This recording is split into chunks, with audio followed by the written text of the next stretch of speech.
This is Mount Hamilton. Growing up in San Jose, California, every day I would look to the east and I'd wonder, what is on the other side of this thing? I never had a chance to find out until now. I'm going to head out on 80 East out of Nevada. I'm going to cross over the border into California. I'm going to head through the snowy Sierra Nevada mountain range. We're going to cross over the Donner Summit and all the amazing sights. We're going to keep on going down into Sacramento. Then we're going to get on 5 South. We're going to head through the Central Valley of California. And when we hit Patterson, we're going to make a right onto Highway 130. And Highway 130 goes the other side of Mount Hamilton, and it winds through this amazing place called the San Antonio Valley, and it ends up at the Lick Observatory. And that's our destination, the Lick Observatory.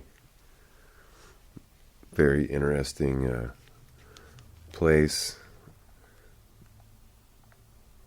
We'll take a look at it here.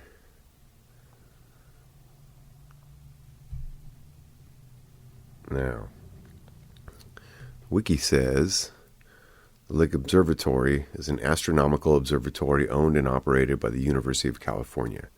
It is on the summit of Mount Hamilton in the Diablo Mountain Range, just east of San Jose. The observatory is managed by University of California, we call Cal, and it's called the California Observatory. The University of California Observatories is headquartered in Santa Cruz, California, at UC Santa Cruz. The scientific staff moved in the mid-'60s. It's named after Mr. James Lick. It is the first new moon of Jupiter was identified since the times of Galileo. It was the 5th moon was discovered at the observatory in 1892. That's its famous thing. So there it is, the observatory. Lick Observatory is the world's first permanently occupied mountaintop observatory on this realm, on this flat plane that we live on. It's the first one that's been permanently lived at. It's built in the classical revival style, right? Yeah, revival. Other than it being just actually that old. It was constructed between 1876 and 1887, so you got your 11 years, at the bequest of James Lick. Of $700,000 he spent. That's the equivalent of almost $25 million today. Originally, he was a carpenter and a piano maker. He arrived from Peru. Actually, we'll go back and look at that later. We'll look at the history of James Lick, because that's pretty interesting. But he chose Mount Hamilton to build this site for various reasons. And let's go ahead and go to Mr. James Lick's wiki page, because this is where it gets kind of interesting. James Lick was an American real estate. He lived from August 25th, 1796 to October 1st, 1876. He was an American real estate investor, carpenter, piano builder, land baron, and patron of the sciences. The wealthiest man in California at the time of his death, Lick left the majority of the estate to social and scientific causes. Okay, so he was born in Stumpstown, Fredericksburg, Pennsylvania, where this guy was originally from. Okay, he was born there to Dutch, of course. You got Dutch, which I think I'm related to some Dutch people, you know.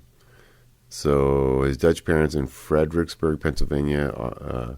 Lick's paternal grandfather, William Luck, L-U-K, was a German immigrant from the Palatinate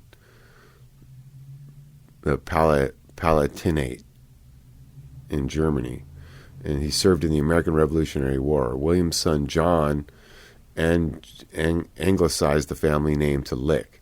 The son of a carpenter, Lick began learning the craft at an early age when he was 21 and had a romance with Barbara Snavely, the mother of his only child, John Henry. They never married, and the romance failed. Lick left Stumptown for Baltimore, Maryland, where he learned the art of piano making and he quickly mastered the skill. Just real quick, mastered it, He moved to New York City and established his own shop in 1821. Even though in 1821, Lick moved to Argentina after learning that his pianos were being exported to South America. That's kind of weird. He's got to move there. So Lick found his time in Buenos Aires to be difficult because of his ignorance of Spanish and the turbulent political situation in the country. Despite this, his business thrived, and in 1825 he left Argentina to tour Europe for a year.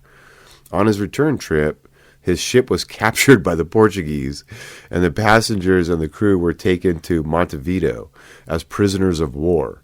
Lick escaped captivity and returned to Buenos Aires on foot. Okay. In 1832, Lick returned to Stumptown. He failed to reunite with Barbara Snavely and their son and returned to Buenos Aires. He came home. He said, I'm going to try this. Forget it. I'm out of here. He decided the political situation was too unstable and moved to Valparaiso, Chile. So this dude's he's just all over the place, moving.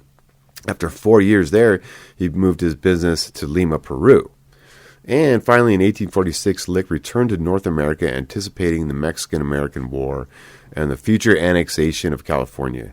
He decided to settle there. A backlog of orders for his pianos delayed him 18 months as his Mexican workers returned to their homes to join the Mexican army.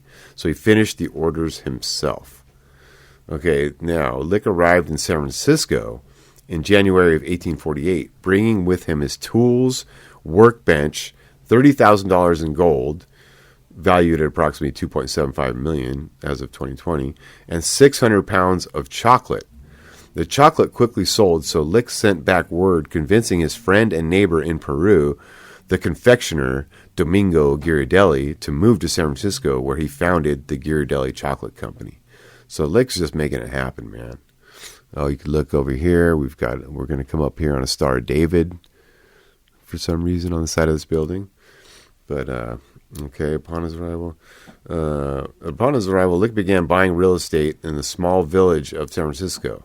The discovery of gold at Sutter's Mill near Sacramento a few days after Lick's arrival, of course, in the future state began the California Gold Rush, and created a housing boom in San Francisco, which grew from about 1,000 residents in 1848 to over 20,000 in 1850.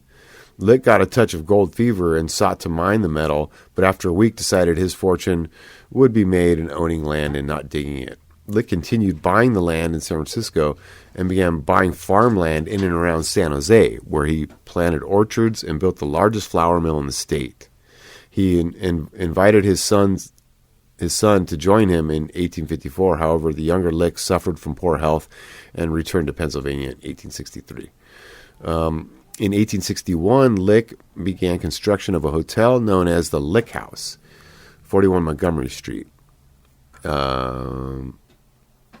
at the intersection of Sutter Street in San Francisco. The hotel had a dining room that could seat 400, based on a similar room at the Palace of Versailles. The Lick House was considered the finest hotel west of the Mississippi River. The hotel was destroyed by a fire, of course, and the earthquake in 2006. The Hunter Dolan building was constructed in 1925 to 1927. Following the construction, Lick returned to his San Jose orchards. In 1874, he suffered a massive stroke in the kitchen of his home in Santa Clara. The following morning, he was found by his employee, Thomas Frazier, and he was taken to the Lick House, where he could be better cared for. I guess that's back in San Jose. At the time of his illness, his estates outside his considerable area in Santa Clara County and San Francisco included large holdings around Lake Tahoe, a large ranch in Los Angeles County, and all of Santa Catalina Island. This dude owned Catalina, making Lick the richest man in California. So, in the next 3 years, Lick spent his time determining how to dispense his fortune. He's like, I got so much money, what the heck am I going to do with all this? He originally wanted to build giant statues of himself and his parents and erect a pyramid larger than the Great Pyramid of Giza, in his honor in downtown San Francisco. My guy wanted to build a giant pyramid in San Francisco. Through the efforts of George Davidson, president of the California Academy of Sciences, Lick was persuaded to leave the greatest portion of his fortune to the establishment of a mountaintop observatory with the largest, most powerful telescope yet built. So they're like, dude, let's not do this pyramid. Let's just build this monster observatory, which I think you and I probably know that was already been sitting up there the whole time. And so in 1874, he placed $3 million, which would be about $65 million in relative value, at the disposal of 7 trustees by whom the funds were applied to specific uses. He replaced the board in 1875 with Faxon Atherton. That's another famous name. John Nightingale, Bernard D. Murphy, and his son John H. Lick. So principal divisions of funds are all the different, where the money went, split up. So he had an interest in astronomy since at least 1860. Also in 1860, he said, man, I'm just into this astronomy. This is pretty cool. So they founded the observatory. And there's a big phony story about that.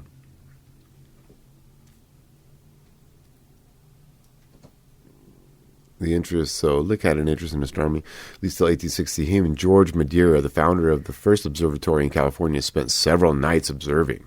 They had also met again in 1873, and Lick said that Madeira's telescopes were the only ones he had ever used. In 1875, Thomas Frater recommended the site.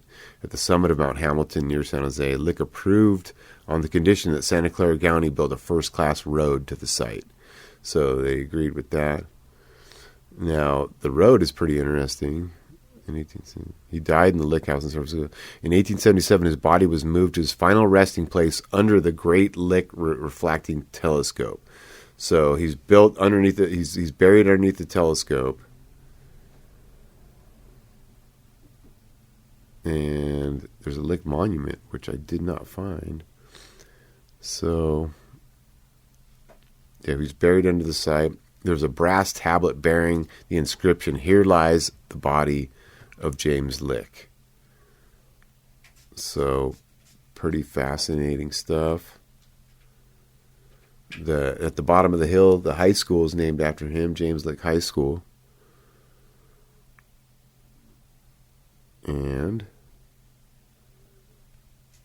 the road up there is pretty interesting. In a 7-mile stretch, there's 360 full turns on a 7-mile stretch of the road going up because it required that.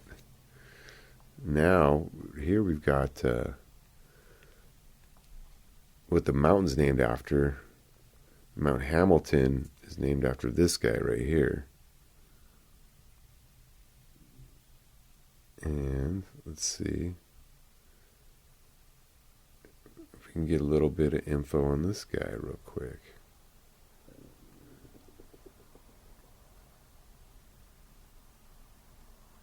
Laurentine Hamilton.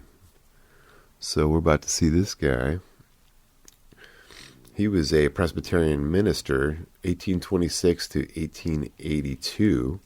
Presbyterian minister accused of heresy and a founder of the First Unitarian Church of Oakland. Oh, so this guy's he was a bad boy. Hamilton was born in New York. Graduated from Hamilton College in Clinton, New York. Huh. So the college was named after him, or what? Where he attended Auburn. He became a minister. In 1855, he comes out to California during the gold rush, of course, and started the First Presbyterian Church of San Jose. So we've got some interesting stuff here. You can see the sky back there. They do a lot of that in San Jose. But we're all good. I mean, look at this view. They chose this spot because it's such a clear area too, that there's just very little stuff in the sky. And the weather's perfect. This is us getting out of here. We're going to go down the hill into San Jose. A great trip with my partners, Mona Kay, and my granddaughter. Finally got to see what was on the other side of the mountain. Thanks for watching, everybody.